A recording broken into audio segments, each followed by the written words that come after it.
आपने मुझे कहा कि मैं एक हरामखोर लड़की हूँ। जब आमिर खान जी ने कहा था मुझे इस देश में डर लगता है, तब उनको किसी ने हरामखोर नहीं कहा, या जब नसीरुद्दीन शाह जी ने कहा था तब उनको किसी ने हरामखोर नहीं कहा। शिवसेना प्रवक्ता संजय राउत एक महिला को हरामखोर कहकर बुरी तरह फंस गए। ये महिला कोई और नहीं, झांसी की रानी वाली कंगना रनौत है, जिन्होंने अकेले दम पर उद्धव सरकार की नाक में दम किया हुआ है। कंगना को हरामखोर कहने के बाद अभी रविवार को सुबह सुबह ही शिवसेना सांसद संजय राउत ने एक शायरी मारी थी।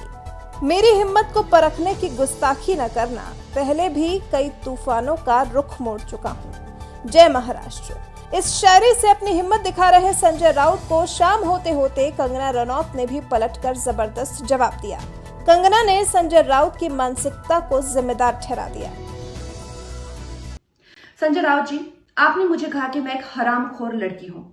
आप एक सरकारी मुलाजिम हैं, एक मंत्री, आप तो जानते ही होंगे कि इस देश में हर दिन नहीं हर घंटे कितनी लड़कियों के बलात्कार हो रहे हैं, कितनी लड़कियों का शोषण किया जा रहा है, उनकी बॉडीज काट के ऐसी डाल के फेंक दी जा रही है, उनकी काम की जगहों पे उनको गालियां दी जा रही है, उनका अपमान किया जा रहा है, उनके खुद के पति उनके कान, नाक, मुंह, कान, जबड़े तोड़ रहे हैं। और आपको पता है इसका जिम्मेदार कौन है? इसका जिम्मेदार है ये जो मानसिकता आपने, जिसका भौंडा प्रदर्शन पूरे समाज के सामने, पूरे देश के सामने किया है, वो मानसिकता इसकी जिम्मेदार है। और इस देश की बेटियां आपको माफ नहीं करेगी संजय जी। आपने उन सब महिलाओं का शोषण करने वालों को सशक्तिकरण किया है, इस देश की बेटियां आपको माफ नहीं करेगी।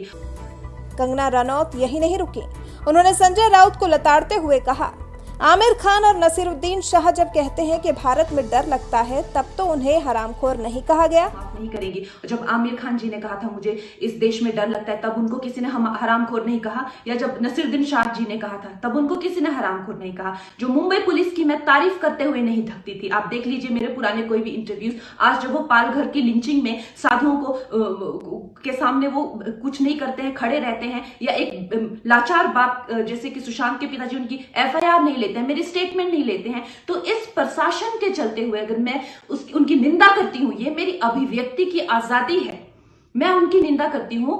संजय जी, मैं आपकी निंदा करती हूं, आप महाराष्ट्र नहीं हैं, आप ये नहीं कह सकते कि मैंने महाराष्ट्र की निंदा की। संजय राउत ने कंगना को हरामखोर कहा, तो वहीं उद्धव सरकार में गृह मंत्री अनिल देशमुख ने तो यहां तक कह दिया कि कंगना को महाराष्ट्र और मुंबई में रहने का कोई हक नहीं है।